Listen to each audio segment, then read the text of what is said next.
ആ നടക്ക്. ആൻസി മോളെ, എന്നാ പിന്നെ ഞാൻ ആ കൊടുവള്ളിയുടെ വീട്ടിൽ പോയി പിള്ളേരെയും വിളിച്ചോണ്ടെങ്കിൽ വരാം. വേണ്ട, അവരിന്ന് അവിടെ നിൽക്കുന്നേ. കൊച്ചപ്പ ആ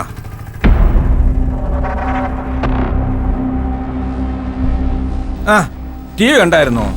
ന്യൂസൊക്കെ വന്ന് വെച്ച് കാണ്. ഞങ്ങളെ മുഖ്യമന്ത്രിയെ കണ്ടിട്ട് വരിക. നുണയല്ല, പത്രക്കാരെല്ലാം കൂടെ ഞങ്ങളെ അങ്ങ് പൊതിഞ്ഞില്ലയോ? ടി വിയിൽ വിശദമായിട്ട് കാണാം. ആ അതെ, കാണണേ.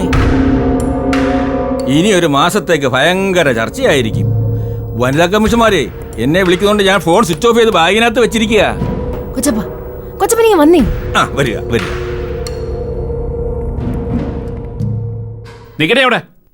ഡേ, ഞങ്ങള് കുടുംബക്കാരെ ഉടലോടെ നാറ്റിച്ചിട്ട് നീ ഇവിടെ കയറി പൊറുക്കാന്ന് വിചാരിക്കണ്ട. നീ മുഖ്യമന്ത്രിയുടെ മുമ്പിലും DGPയുടെ മുമ്പിലും പത്രക്കാരുടെ മുമ്പിലും ഞങ്ങളെ ആക്ഷേപിച്ച് പറഞ്ഞല്ലോ. നാട്ടുകാരുടെ മുമ്പിൽ തുണി ഉരിഞ്ഞ് നടന്ന നീ കാരണം ഞങ്ങളിപ്പോ തലയെ മുണ്ടിട്ട് നടക്കുക. എത്ര ഫോണാ ഇവക്ക് വരുന്നറിയോ? ചെറുപ്പക്കാര് പിള്ളേര് ഫാഷൻ റാണി ആൻസി വർഗീസിന്റെ വീടും അന്വേഷിച്ച് നീ മുഖ്യമന്ത്രിയുടെ നാട്ടുകാരുടെ മുന്നില് ഞങ്ങളുടെ വിലാസം കൊടുത്ത് ഞെളിയണ്ടടി. ഇപ്പൊ ഈ നിമിഷം ഇറങ്ങണം. ഇന്ന് നിങ്ങൾ അങ്ങ് പറയുമ്പോഴത്തേക്ക് എനിക്ക് അങ്ങോട്ട് ഇറങ്ങി പോകാൻ പറ്റുമോ? എന്നെ ഇവിടെ കൊണ്ടു നിർത്തിയത് എന്റെ ഭർത്താവാ. ഇത് ഞങ്ങളുടെ വാടക വീടൊന്നും അല്ലല്ലോ, അദ്ദേഹത്തിന്റെ സ്വന്തം വീടല്ലേ. എന്റെ മോളെ ഇവിടെ കഴിയേണ്ടവളാ, മരുമോളായിട്ട് ഇവിടെ വാഴേണ്ടവളാ അവള്. എന്നിട്ട് എന്താ വാഴിക്കാഞ്ഞേ? മുഖ്യമന്ത്രി ആൾക്കാരെയും വിളിച്ചോണ്ട് വന്നിരിക്കുന്നു. എടി, നിന്റെ കാര്യത്തിൽ ഒരു തീരുമാനം ഉണ്ടാക്കാനേ മുഖ്യമന്ത്രിക്കും DGPക്കും പറ്റും. പക്ഷേ ഞങ്ങളുടെ വാക്ക് കേൾക്കാതെ ഒരു മന്ത്രിയും ഒരു തീരുമാനം എടുക്കത്തില്ല. ഞങ്ങളും കൂടി തീരുമാനിക്കണം. എനിക്കറിയാം, എന്നെ എന്റെ ഭർത്താവിനെ ഇല്ലാതാക്കാനായിട്ട് നിങ്ങൾ തന്നെ ഇതൊക്കെ ചെയ്യിപ്പിക്കുന്നത് എനിക്ക് നന്നായിട്ട് അറിയാം. എന്റെ ഭർത്താവിനും അറിയാം. ഞങ്ങളെ പോണ്ട വഴി തന്നെയാ പോകുന്നത്. ഈ മുഖ്യമന്ത്രിക്കും DGPക്കൊക്കെ മേളിലെ ഒരു കോടതിയുണ്ട്, പരമോന്നത കോടതി. അതിൽ ഞങ്ങൾക്ക് വിശ്വാസമുണ്ട്. ഇനി ആ സപ്പോർട്ട് കൂടി ഉണ്ടെങ്കിൽ ഞാൻ ഇവിടെ തന്നെ കാണും. എന്റെ ഭർത്താവിന്റെ കൂടെ ഉള്ളിടത്തോളം ഞാൻ ഈ വീട്ടിൽ തന്നെ താമസിക്കും. കേട്ടല്ലോ, പോലീസും മന്ത്രിയും കോടതിയും ഒക്കെ ഒരു പെണ്ണ് വരച്ച വര നിൽക്കുമെന്ന് മനസ്സിലായല്ലോ. അത് ഞങ്ങൾക്കറിയാം. ഒരു പെണ്ണ് വരച്ച വരയില്ലേ ഒരു ഗവൺമെന്റ് തന്നെ വീണ ചരിത്രമുണ്ട്.